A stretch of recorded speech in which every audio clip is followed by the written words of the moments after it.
Hey guys, so for this video, I'm going to cover all the best settings you need to use in Fortnite Chapter 2 Season 8. There's actually been a few new graphic settings that were added this season. Most of you guys probably don't know about them because Epic does not release patch notes, but it's okay, that's what I'm here for. The settings I'm going to show today will include all the best brightness and colorblind modes, the most optimal rendering mode for the best FPS, as well as all the new graphic settings that Epic secretly put in. These are basically the settings that every single pro uses, so you know for a fact that they work, and I'll explain to you why on top of that. So I hope you're all excited. Timestamps should be integrated into the video as always. Without further ado though, or wait, actually, I want to let you guys know that I just started streaming on Twitch again. I plan to stream on the same days that I upload a video at around 8 p.m. Eastern Standard Time. This means if you're watching the video like 4 hours after I uploaded it, then I should be live on Twitch. So yeah, go follow me, go drop a like, put notifications on. The streams are really fun. And now, finally, for real this time, let's get right on into it.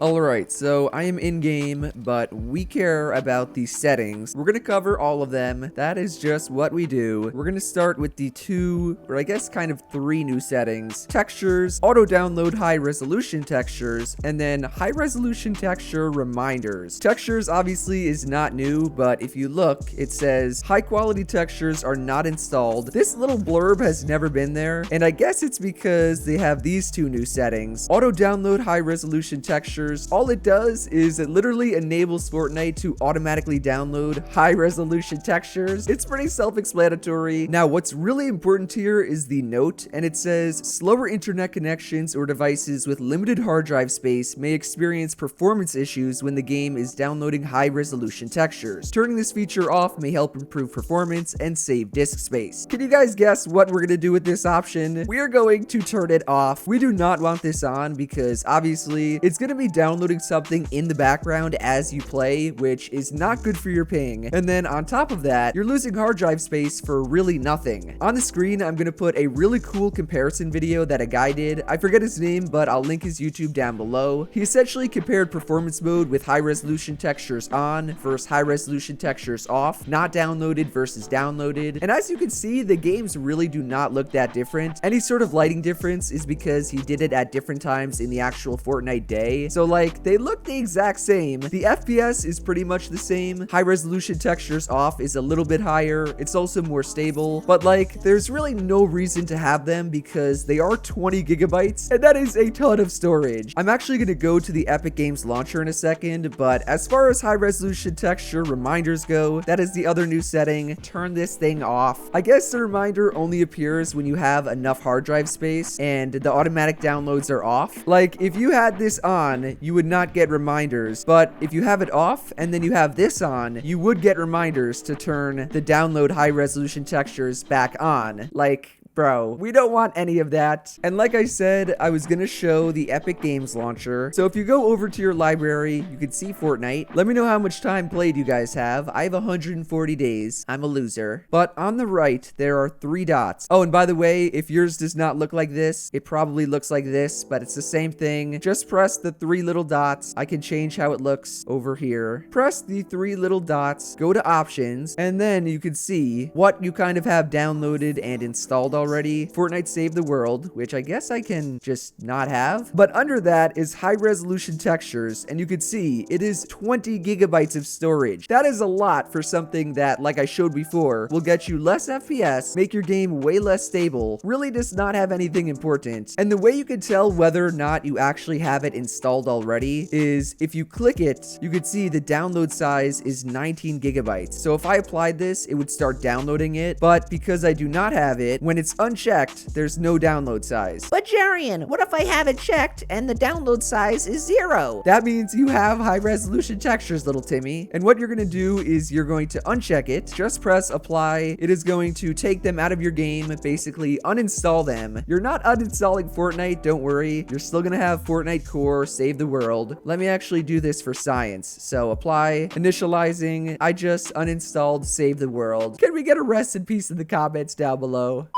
Now, the other important thing to know about your actual graphics quality settings, I'm not sure how many of you guys remember, but I used to say put your textures on either high or epic just because it would make your GPU do way more work, and therefore, because Fortnite is CPU intensive, you would get higher FPS and lower input delay, even though your textures were on high and epic settings. It was weird, but that's what I said. On top of that, for your other settings, the more general graphics quality ones, usually I tell you guys, go to the low quality preset. You can see there's epic, high, medium, and low. Put 3D resolution on 100%, and those are basically the best graphics settings. This is how your game looks on DX11, DX12. We're gonna talk about rendering modes in a minute, don't worry. But what a lot of people do not know is that starting last season, Epic actually made it so if you go to the Epic quality preset, all of this stuff on Epic and apply, instead of having the old Epic quality options, oh my gosh, look at my FPS. Dear Lord above. But instead of having the old ones, it is the next-gen console graphics. These are literally the same ones you get on console. The water looks crazy, there's ridiculously big shadows, and look at the zone. It has the cool tiles that you only get on console, all because Epic just decided to make Epic have next-gen console graphics. So yeah, they were kind of weird for that. Additionally, if you go to the high-quality preset, all of these on high, and you apply, you still get sort of the next-gen graphics. Not as good because you can see the shadow is nowhere near as big. But the reason for that is these are the old Epic ones before the Epic ones became the console next gen. Bro, my PC? My PC's going crazy right now. Oh my gosh. We might have to go back to low. But yeah, as far as what I recommend, it is the low. And for textures, instead of putting it on what I said, which used to be, have it on either high or epic, both of these options you do not want. Either have textures on medium or low. Medium would be the highest I would recommend. And look, I get stable 240. It is way better. Those are the graphics quality options at a glance. Now let's move on to the rendering modes.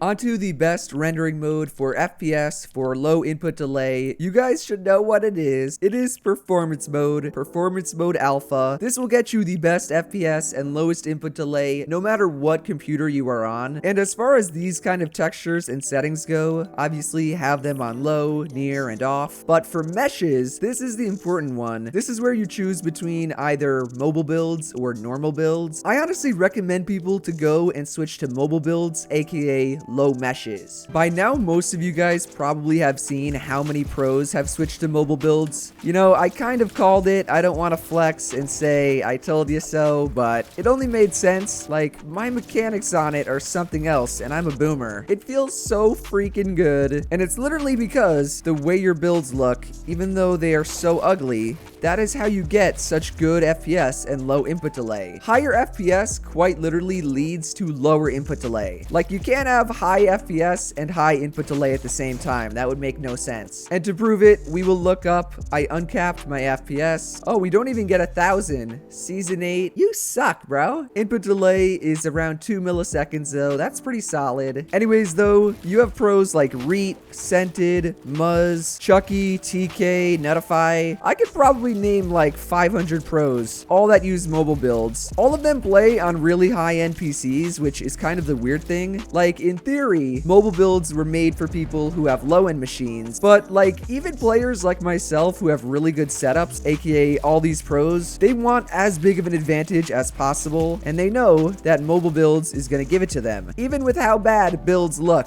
And the fact that you can't really see people as easily as you could normally. These players have all adapted. They are used to it. They're winning tournaments on it, so there's really not an excuse. So again, if you want the best rendering mode, the best kind of settings for performance mode, which like I said, is the best rendering mode, use performance mode on low meshes. No matter what kind of PC you have, that is my recommendation. You need every advantage you have possible. And we clip the llama. Now, let's say that you just absolutely hate mobile builds, you cannot get used to it, then it's kind of going to come down to either performance mode with high meshes versus DX11 and DX12. Let me really quickly run a test. So yeah, this is high meshes, and my FPS is definitely lower by about 50. Input delay is a little bit higher, not too much, but I mean, you do have the normal builds. This is what I play on, by the way, just because I want to get as high FPS and low input delay as I can, but I don't want people to be forced to watch mobile builds. I am a content creator after all. The only real issue there is with high mesh performance mode compared to say DX11 and DX12, because there actually are some pro players like Miro, I think even Scented for a little bit, that play on DX11 or DX12. Joji actually just switched to DX12, which is so funny. But the real main issue with performance mode is seeing in zone and awareness. Let me actually go to a real match real quick.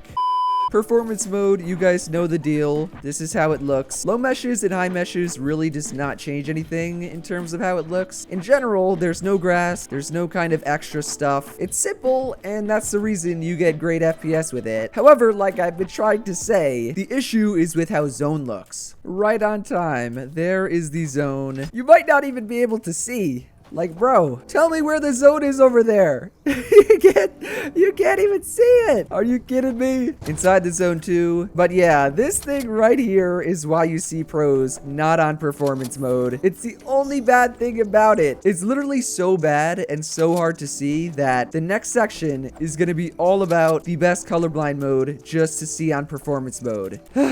Anyways, though, I'm going to go switch to DX11. We will compare how zone looks and I'll explain why pros use DX11 even when they get lower FPS and lower input delay. See you guys then.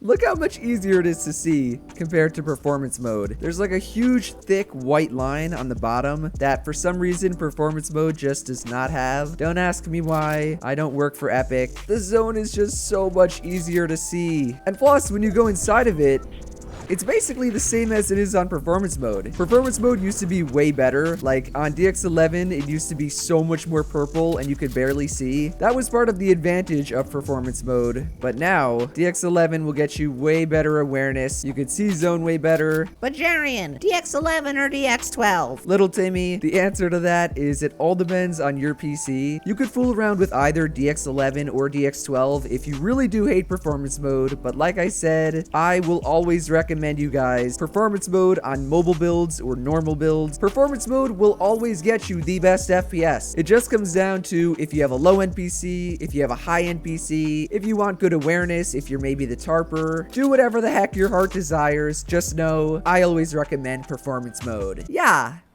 What we're going to move on to are colorblind modes, because colorblind modes are really, really important, not only for just seeing in Storm on performance mode, but kind of in general. Like, look at the map right now. It is really, really dark. On your screen now, I will put how all the different colorblind modes look at the normal daytime setting. You can see all of them. They are pretty drastic, especially the Deuternope and Protanope. They're kind of crazy different compared to the other ones. Additionally, I'm going to put on the screen the new fog kind of setting, where your whole map is like gray, and you could really tell Deuternope and Protanope are not good. They make your game look so much darker, and like as it is right now, look how dark it is. I don't even think Deuternope, when you look at zone, makes it better. Bro, look at this.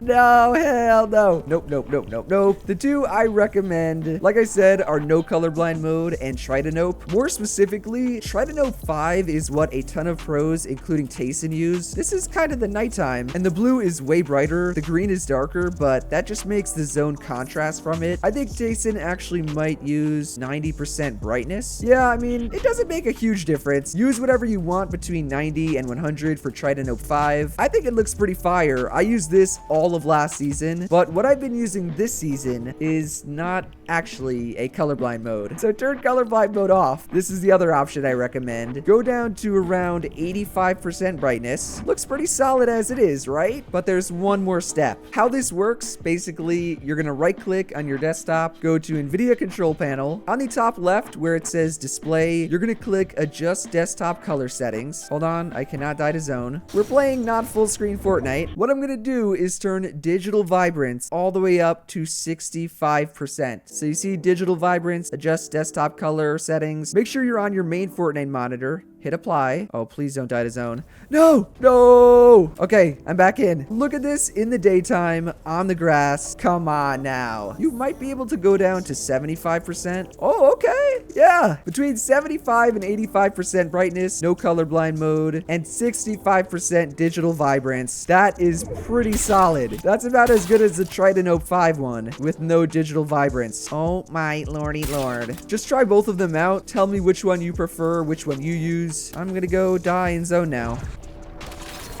To finish off the video, I just want to show all these other random settings. If you're on performance mode, you're really not going to have a lot of them. The only really ones I did not cover, I mean, I guess the ones at the top, but you should always be playing full screen. Resolution, you can play stretched. Native works as well, 1920 by 1080. On the screen, I will put my video for stretched res. Go watch it. It's the best way to get the lowest input delay stretched res. Frame rate limit, of course, just put it one above your monitor's refresh rate. I'm on 240. I don't use 360. But after that, all there really is I guess VSync and motion blur. Turn them both off. Show FPS, turn on. These settings you will not have if you're on performance mode. I'm on DX11 just because I want to show them, and if you guys want to know the best ones, some of you are going to play on DX11 and DX12, and I know that. You know, I'm trying to help you out. For allowed multi-threaded rendering, usually you want to have it on. If you have a bad PC, turn it off, but at the same time, if you have a bad PC, don't use DirectX 11. Use GPU crash debugging, turn off. Latency markers, that is how you can see your input delay in game. You can also go over to your HUD options and turn latency debug stats on, but I usually turn it off because it's kind of annoying and I think it does affect your frames. NVIDIA Reflex low latency, put on plus boost. Latency flash, turn off. DLSS, you can turn on. I've heard that performance is decent. Again, use performance mode. You don't need to see these settings. And yeah, those are basically the best settings for Fortnite Chapter 2 Season 8. Hopefully that helped you out.